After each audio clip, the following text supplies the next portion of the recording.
We're seeing this shift because people are just done with the high demands, like crazy requirements of what we're being required to do. The expectations are super high, but the pay hasn't changed. The resources for our mental and emotional well-being haven't increased, but the expectations have. What's up? Welcome to the AlignUs podcast, a transformative journey into the worlds of wellness and philanthropy. I'm your host, Dr. Nikhil Sharma, and I'm so grateful to have you guys here with us today. So let's get started. All right, today we're very, very lucky to have our special guest here, Miss Annabelle Williamson. Thank you so much for joining us on the podcast. We've been talking about this podcast for the past several months, and I'm so glad that it's finally coming to fruition. Finally here. I know, I'm super excited. I'm really, really grateful to be. I was just telling them that I hide in a closet with a blanket over my head when I record my podcast. So this was this is so beautiful. This is amazing. It's really a delight to be here. Well, look, we're certainly glad, and we got a great series that's lined up for everybody out there. And we're starting off that series today with the topic, teacher burnout, teacher wellness. It's really become a big thing, not just in the profession of being a teacher, but I think all professions, burnout has become a big issue. And how can we prevent that? But specifically, the role of the teacher and how important it is for them to be, mentally in a good space, because they're in essence in charge of the future, right? Like, they're responsible for all the children that are coming up the ranks. So why don't you tell us a little bit about your background, Annabelle, before we get started? Cool. Yeah. I have been a teacher for 12 years. I teach in Orleans Parish at a public charter called Morris Jeff Community School. This is my second year there. I've just shifted down to elementary, which is new for me. Everybody looks at me and assumes I'm an elementary teacher immediately, but I've actually spent most of my career teaching middle school, and I've also taught high school. So I've shifted down to, this year I'm teaching 4th and 5th grade. I started my teaching career in the Denver Public Schools as I teach Spanish. And I really take a different approach to learning in general, because I want to focus on acquisition versus learning, which is the idea that we should be acquiring our second, third language in the same way that you acquire your first. And I'm very passionate about it. So I also train and coach teachers on it. But I definitely think that I have seen a tremendous shift in the profession, and I know all teachers have, since COVID. COVID was a really big marker for us to see a shift in the profession, a shift in expectations around what we're required to do. And we're seeing a huge jump in the teacher attrition rate. Right? So what you're talking about, it's not just our profession, it's all professions. We're seeing this shift because people are just done with the high demands, crazy requirements of what we're being required to do. The expectations are super high, but the pay hasn't changed. The resources for our mental and emotional well-being haven't increased, but the expectations have. So yeah, we're seeing a huge shift in attrition rate. Yeah. What's the culture like right now in a school environment? How are the teachers feeling? What's the vibe? I mean, I haven't been, in middle school, elementary school. I graduated in 1999, so I know things have changed quite a bit since then. I can only get what's going on in the school systems. I mean, I don't have any children, so I don't have the direct knowledge right now, but whatever I see on TV, and whenever you see things on TV, it's never a good thing, right? But what's kind of the environment like for teachers these days? I think, again, it's that COVID mark is huge, but also what comes with that COVID mark is students and children being exposed to social media earlier and earlier and earlier, and like how social media has grown and expanded in the last 10 years is wild. So everything you unfortunately hear about on TV is very valid and very true, and teachers, like, morale is at an all-time low. I am currently very happy in the school that I'm at and with the shift that I made, and I'm wildly supported.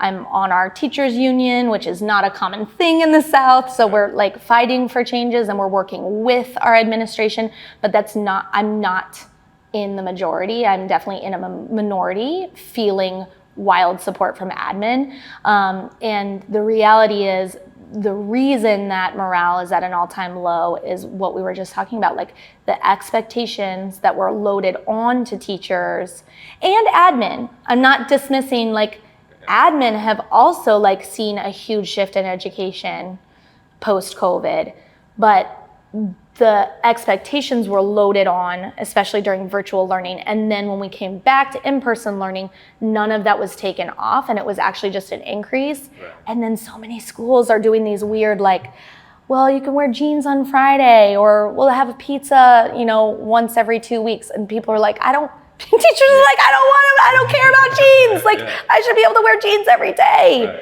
Right. So the mental load of all of it it's toxic. Toxic is the word I would use overall. Right. Yeah, I feel like that's similar in the hospital setting as well. Like, COVID made a big strain on all the healthcare workers. So many people I know, including myself, went through an extreme amount of poor mental health. And I think, administration and such, tried to give us, things that would make us happy. But it was like, there was none of those perks really amounted into having some sustained release, right, and relief that we needed, like more downtime, more off time, less patients to take care of that are sick. It's just the things that really mattered weren't really given to us. So there wasn't really any good relief that was given. And so in that sense, burnout, I feel, has continued on and turning into like chronic stress and just 100%. poor outcomes from that. Now, speaking of, burnout and teacher burnout, what are some signs and symptoms of, burnout that you feel teachers may start exhibiting that they need to be looking out for? Because honestly, when I burned out, it was like a crash and burn situation, which is the last thing you want to be able to, get to, right? And what are some signs that in a classroom environment teachers would notice that they're doing that would be significant burnout signs? I think the biggest thing that when I'm talking to teachers and when I ask these questions to see like where they are on their trajectory of like, I'm done, is my first biggest question is like, where is your joy? How much joy are you finding in your day-to-day? Like, are you noticing the micro moments of joy? What are your moments with students that you're like, oh yes, this is why I do what I do? Because so like we all have that, but all too often right now, teachers are not even able to reconnect to their why, and they're missing out on even being able to notice those micro moments of joy because the weight and the pressure of all there is to do and all of the expectations, and not to mention like the insane amount of like what's called learning loss, which is, it's really like we had kids who were at home for a year and a half and did nothing, with parents who didn't even have the capacity to support them because they were like forced into this working from home situation or have no job situation, or like parents that we had this glory like of 2 months where teachers were like worshiped right at the beginning, where they were like, oh my God, my kids are home, and oh my God, what I have to accomplish and all these things. And then after that, it was just like, whew, the weight and the pressure and like, how are we gonna make this up? It's gonna take 12 years before we ever see any recovery of that. So I think that's the first thing I ask is like, where are you having those moments still? And then the other thing is like when you go into work and you are interacting with coworkers, what is the general tone? Like, are you sitting there and like I don't know if I could say a bad word, but are you whining and complaining about everything? Or are you like still being able to share, collaborate, like connect during those like 5-minute passing periods, or during that like while you're grabbing the coffee? Or is it like, I can't do this, this is insane, like don't talk to me right now. Like, okay, I don't have time for that. And you're just moving right along. And I feel like those are some of the symptoms. I feel like in the hospital setting, I would notice myself, because I feel like teachers and doctors, there's a lot of relation of what we do, because we're in charge of other people's outcomes, and so there's a lot of stress that goes with that, right? And there's just a lot of pressure, I would say, that comes in, and at the core of it, we empathize a lot with our students, and so it's like when you see your student that they're probably going through some tough times at home, it's natural for us to empathize, right? And you feel like, man, and you want to, as a human being, like we want to be able to help them. And I feel like we will go out of our way at times to make sure that person gets better. And I know in the hospital, I would be empathizing with all my patients, but what can happen there, it's like a double-edged sword sometimes, right? Is because you pick up all this empathy, and it's like, if things don't turn out the right way, or in our case, we would see death, and despite all of our efforts, it can be it's very harsh on us. And then in your case, you guys have 30 different students at a time. And when you're noticing a student not responding well to what you're teaching them, it's frustrating. And you go home and it's hard to just detach yourself, right? Because then it's like, I feel like you have to have like a 50-50, but that's where burnout starts occurring. It's like the stress that starts building up in us because of our professions and what we're dealing with. And then it's like, if we're not being mindful to what our symptoms are of stress, which we were just describing, and for me, I know that's being a kind of short fused, or 100%. Like how big is your reaction to the copy machine, which never works, by the way? Yeah. Like how big is that reaction in the morning? Like, is it like, okay, cool, like I've got this, I'm gonna figure something else out, or is it like catastrophic, like this is going to destroy my whole freaking day? Like the fuses, that's real too. Yeah, absolutely. So it's important for us, to kind of be, and we'll talk about this more in the podcast, series. It's like we have to be very mindful when we start our day, right? Like, how we want, what we want to take in and how we want to approach it. We want to be very intentional. But when we are noticing what our reactions are, that should clue us in. And then our body tells us so much too. When I'm really stressed out or something's not going right, for me, I start feeling neck pain, I have headaches, things of that nature. My stomach gets in knots, and that shows me that something isn't right. So, it's just so important for us to be clued into who we are and what we're doing, how we're reacting to these situations. Because after a while, I noticed that I'm just assuming that everyone else is also reacting in the same way. And that's not the case, because it's just me, my perception gets distorted when I'm very stressed, and so I feel like that's when I know I'm hitting the burnout and I need a little bit of time, kind of a way to reevaluate and let's see what's going on. Yeah. I think what you said earlier about like the supports that are given being like a long-term ways that teachers are going to feel support, rather than these gene days or like pizza parties, but like in the profession in general, or any profession, like a long-term support that's going to be manageable to make things more sustainable. I also think, directly related to what you're saying about like the physicality of it, like being cognizant and aware of like pain you're feeling, or your stomach, or like even headaches. For so long, I lived in that. That was my normal, that I didn't even know that was my body screaming at me. And what you just said about like starting the day, until 8 months ago, my entire life have lived waking up about 8 to 10 minutes before I had to get out the door.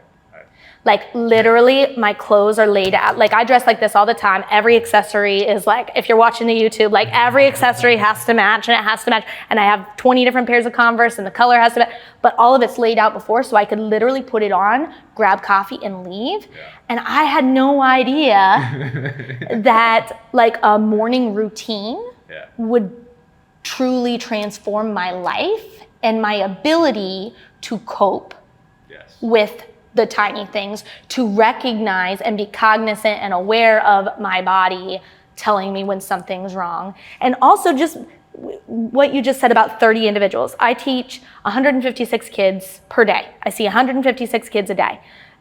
A classroom homeroom teacher sees on average 30 kids in their homeroom, right? Yeah. So you have in your class period, however many, I have one teacher in my group who has 42 kids per block. Teaches high school Spanish.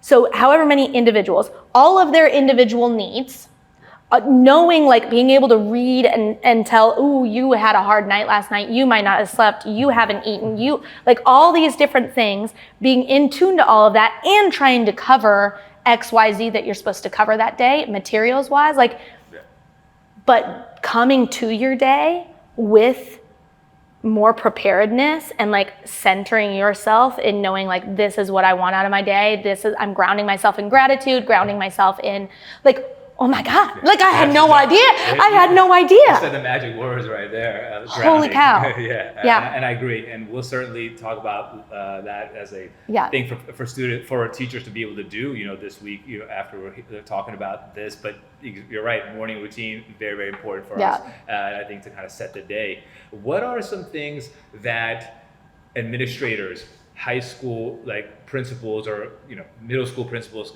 what can administration do to kind of help support teachers a little bit better that you think that will help with their mental wellness? I think the first thing is trust. Listening and trust. Like you have been through it too. Admin has been through it too. We acknowledge that. Students have been through it too. We've all just gone through COVID. But taking a second to listen to your educators, actually hear what it is they're saying, because they have amazing ideas and we have knowledge and insight from being in the classroom. I always say making the donuts. That's what I say. I learned it from my friend Darcy. Making the donuts. We're making the donuts. You may have made the donuts, but it could have been 10 years ago, 20 years ago. You may never have been in the classroom, which is also mind-blowing that there's admin who have never been in the classroom. But listen to the people doing the work in the spaces, and then trust us to do what we know is best for kids and what we know is most sustainable to keep us in the classroom. Because what we're seeing is teachers who are in their like glory days, which is years 5 to like 15. That's like where you're on fire. You know what you're doing. You have your systems down. Like we're seeing those teachers leave the profession, and that's what's terrifying. Like we're seeing more and more young teachers being pushed in, and we know they're going to be burnt out and leaving. But the people in their glory days that should be here, like rocking it, they're starting to recognize these signs of burnout, and they're saying, nope, I'm setting these boundaries and I'm gone. So how can we listen and trust those teachers to know what's best for kids and know what's best for us, and then make actionable steps to meet that? Because for me, sometimes it's like, okay, if we have this planning time, but every planning time is full of another meeting, right? We never actually have time to make the copies we need to make the slides, make the home phone calls that we need to make, whatever it is. If every time it's another meeting, like where's the plan time? So like there's small things. We're not asking for a lot, but we have ideas, and we're going to come with actionable steps too, because we're teachers, so we're problem solvers. So just listen and trust that we do know what we're talking about. And that's the whole thing is like, from the administrative side, even the hospital setting, but I'm sure in the teacher setting, everything is based on like resources, costs, making sure we make budget cuts, and is it financially reasonable for, exactly. And as a physician or as a healthcare worker, it's like, like, listen, like, it's not gonna make, it's gonna end up costing more money if your staff is like, they're losing it and they're not doing what they're supposed to be doing, not teaching the students the way they need to be taught, then their scores in their high school exams or their middle school, whatever the standardized exams are, if they're not up to par, I'm sure that has a negative effect on, the income and or that the school is even getting. The budget that the school gets, right? So 100%. It doesn't make sense that there is such a disconnect when just spending a little bit of time, focusing, on both sides, but just coming to an agreement so that, hey, we need to spend some dedicated, grounded time with each other about how are we going to be able to work well within the confines. And there are solutions. There are certainly solutions that are, in each school has their own, ways of needing to operate, but that can be found out only through the teachers, listening to the teachers and seeing what they have going on. 100%, yeah. For the teachers out there, take a look at Annabelle's website, www.lamaestraloca.com. You will find great resources and services available to you. Annabelle also has a growing podcast called Teaching La Vida Loca that you can find on her website as well as Spotify, so make sure you check that out. You can also follow AlignUs on Instagram, Facebook, YouTube, Twitter, TikTok with the handle @AlignUsWorld. And to energetically donate to the YouTube channel, make sure you hit the like and subscribe button. It'd be greatly appreciated. Remember, that is a large collective of positive energy.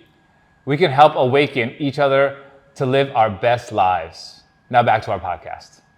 And so, wow, this is just a great conversation. I'm just thinking about like how this is so relatable in just everyday life and how, we go about our daily business. What can teachers do to help set up boundaries, because I know working, I never set up any boundaries. I would basically, and I'd be curious to know what an average day of hours does a teacher spend, because for us, where I worked, we're on from 7 a.m. to 7 p.m. But I would probably be working till like 9, 10, 11 o'clock at night, because the work doesn't just stop, for at least for me when I left the hospital. Now, could I have done things to made my day in the hospital a lot more efficient? I sure could have.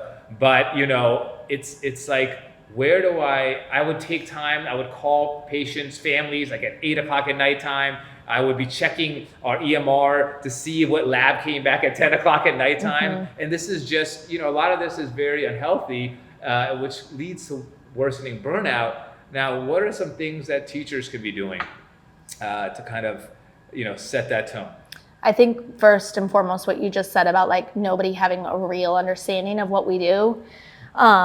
It's like, it's not just, I teach 7 blocks a day. So I see 7 classes a day. That's how I fit in all those kids, right? But it's not just that teaching time. It's like the time it takes to prep for each class, right?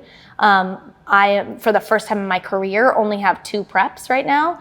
Most world language teachers, art teachers, music teachers, PE teachers, like we have usually 4 or 5 preps, which means like different levels that you teach, right? Because you can't teach 5th grade the same thing you're going to teach 2nd. You can't teach your seniors Spanish 4 the same thing you're teaching Spanish 1 to your freshmen, right?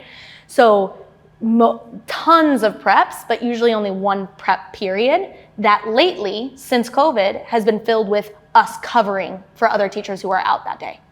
So you don't even get that plan, right? So how can we maximize the time we're in the building to be efficient with our time and then set those boundaries like you're talking about so that we can protect our mental and emotional health and also our out of work time? And I think, yes, it's gonna require like working outside of those work hours, but how much of that can you do at school before you leave the school building?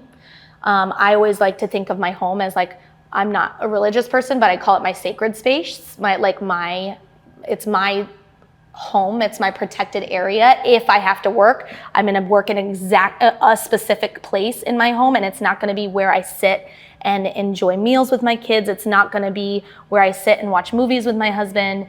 It's going to be its own designated spot, which was a different spot of the table when we were in a tiny little place, whatever. So that can be a boundary. It can also be There's this amazing thing called schedule send now in all of emails. It's amazing. Don't set up yourself to email, like parents are gonna email you, right? Students are gonna email you, hey, I turned that assignment in. They email you 2 minutes after they turned it in, 5 weeks late, and you're like, yeah, I haven't graded it yet, and put it into the system. But they're gonna email you. If you set yourself up to respond to those emails within 3 minutes of receiving them, that's the expectation you are setting for forever. Yeah. To be clear, if you respond to a parent at 6 p.m. on a Saturday, you are saying, hey, I'm gonna respond to you on a weekend. Yes, I acknowledge you're gonna be working on the weekend sometimes, but people don't need to know that. You can write that email if you need to, but you hit schedule send for Monday morning during your contract time, so that you are saying, I am responding in the 48-hour period, 24-hour period, whatever your contract says you have to, but it's during work contract hours. That is one way to set that clear boundary up. And it's not, you're still meeting contract expectations, but then parents know you're not gonna be the teacher to go to when they want that like real quick response, when students want like things, and you're setting an expectation that this is something I'm gonna do. On breaks, you have out of office emails. Set up your out of office so that people know, hey, I'm not seeing this. I'm not even seeing it. Also, my biggest thing, it's literally my biggest thing, take your work email off your phone.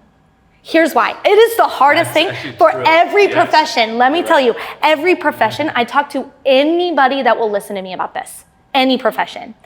Take your work email off your phone. Here is why. If you are trying to set serious, clear boundaries for yourself and say, okay, like I'm gonna like work really hard on making sure I'm not responding to email outside of these hours, whatever. Let's say you open your phone email just to check whatever coupons are coming through, Bath and Body Works, whatever, and then boom, it's 9 p.m. on a Friday, you're laying in bed and you see, I'm never in bed at 9 p.m. on a Friday, but let's just say that I am, and you see an email come through from a toxic parent who literally is never appreciative of anything that you do and you can do nothing right ever. You are living with that all Friday night, even if you don't respond, all of your Saturday, all of your Sunday. So your energy is consumed. That parent has stolen that energy from you, and it's living with you even if you don't respond until Monday morning. That is what you have thought about. So, or you open your email on a Saturday morning, you're about to go out to the park with your kids, whatever, or enjoy brunch with your friends, and then boom, you find out about a mandatory meeting on Monday morning at 7 a.m. Get your work email off your phone. Keep it for your computer. If you know you have designated work hours where you're gonna work on the weekend, then fine. When you open your computer, it's there on your computer, but get it off of your phone, because that's all consuming. That was a lot of boundaries. I have a million more, but there you go. There's a couple. We'll certainly leave a list down in the description box of further resources. And of course, if you need more resources, make sure you check out maestraloca.com and check out all of her social media handles. There will be a lot of this type of information for all of those that are watching this. It'll certainly help you lead a more fulfilling professional journey, that's for sure. And the thing is, on top of all of this is, the key point here, I feel, is that leave work at work. Mm-hmm. Set those boundaries. That is the biggest thing, you want to kind of take away in terms of how to have a better work-life balance. And when you leave work, what you're doing in the evening hours is important. A lot of times when I used to get off work, I would go out, I would tend to go out with my friends, or this was classic. It was like one time I worked 42 days in a row, and then I immediately the next day boarded a flight to Barcelona and Ibiza for 2 weeks. And let's just say that wasn't a very relaxing period, and I think a lot of people, assume that going on vacations can be a way to decompress, but how often are you really decompressing on those vacations? Mm-hmm. A lot of times we end up being even more exhausted when we get back. So it's really important for when you leave work to do something that's just therapeutic for yourself.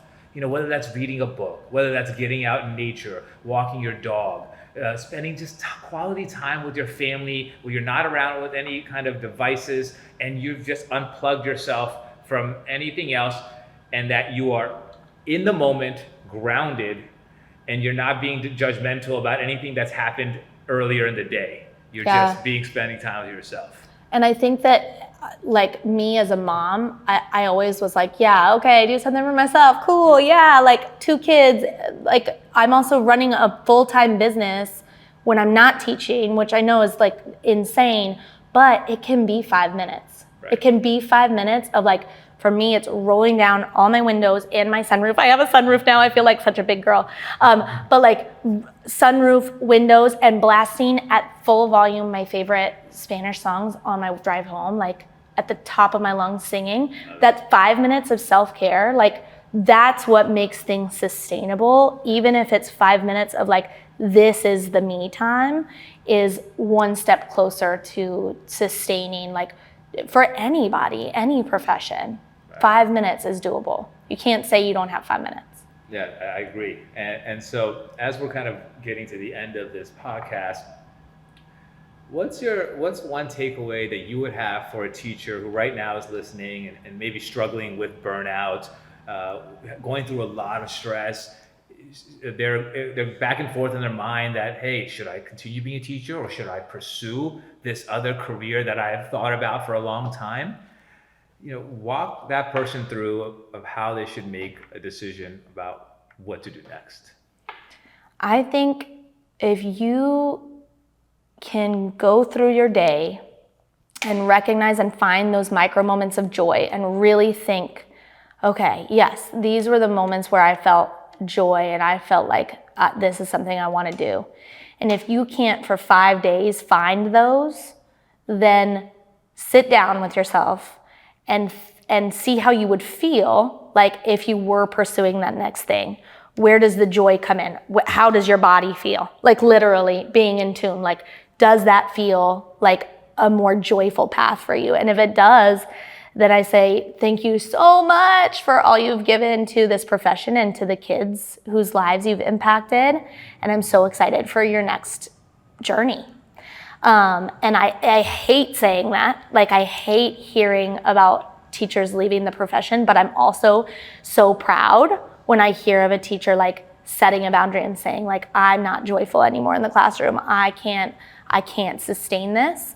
And so, you know, really ask yourself that question, like, where are my moments of joy? That's my big question for teachers. Yeah. And what's one challenge that we can give to our audience or viewers to start their journey on wellness, you know, that they could probably start practicing or integrating? You know, there's numerous things I feel like we can all be doing. What's one thing you would let our audience do? I'll do a big challenge and a small challenge. Your big challenge is to take your work email off your phone and email me that you did it, or tag me on social that you did it, and I'm going to be so excited for you. That's the big challenge, but I know that that's a huge, like, leap for a lot of people. The small challenge will be wake up 10 minutes earlier in the morning from whatever you're doing currently. Some of you may have a really good morning routine already. Some of you may be where I was. Even if you can do 10 minutes earlier to just sit with yourself and write 3 notes of gratitude in a gratitude journal to center yourself and ground yourself in gratitude. I always do gratitudes for the day before, and it can be literal micro moments. I loved when my son said, blah, blah, blah. I loved seeing, for me, it's like the sparkles in the sidewalk. There were crazy sparkles in the sidewalk earlier today, I noticed. Like, it was like glitter magic. Micro moments of gratitude, even if it's tiny little things that you can find. Anchor yourself in that, ground yourself in that. Those 10 minutes, tell you what, that's gonna make a huge impact, even 10 minutes earlier. Yeah, I've become a big believer in gratitude, and I actually think it's one of the biggest energies that we can live in, is understanding that, hey, we may want certain things, but when we are grounded and we realize how many great things that we actually have, it brings you this abundance instead of living in a lack mentality. And just like Annabelle said, writing things that have happened that are small. I'm so grateful for the walk that I had with my dog today. It really helped me decompress from a long day of work.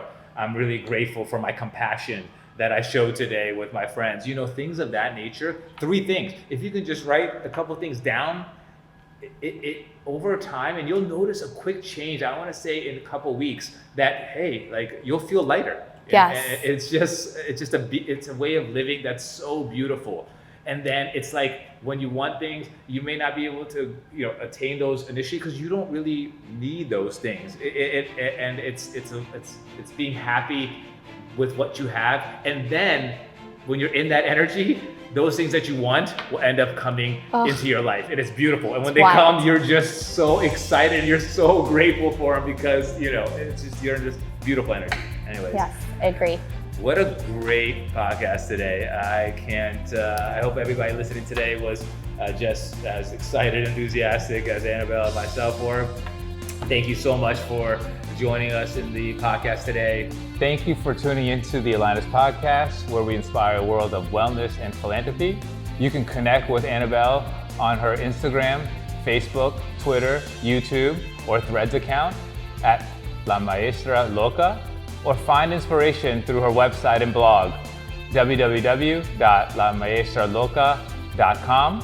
She also has a growing podcast called Teaching La Vida Loca. For more resources and events, and to stay connected to the AlignUs app release, visit our website at www.alignusworld.com. You can also follow us on our Instagram, Facebook, YouTube, and TikTok pages with the handle at AlignUsWorld. Until we meet again, stay aligned, stay connected, and stay anchored into the power of unconditional love. Namaste.